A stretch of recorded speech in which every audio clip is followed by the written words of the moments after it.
was built as a folk scenery during the 1930s and is now an with our very own Lego Cypress Gardens, the beautiful views over Lake Eloise, and the breathtaking banyan tree that was planted from a wheelbarrow in 1936 by folk singer himself. That's the hotel. Oh, that's the hotel.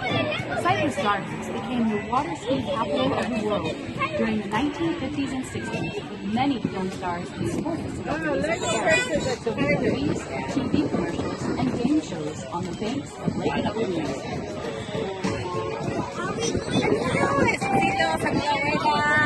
A todos estamos en el parque legoland. Mire, bye. And flight school, you can see all of Legoland, Florida from this bird's eye view.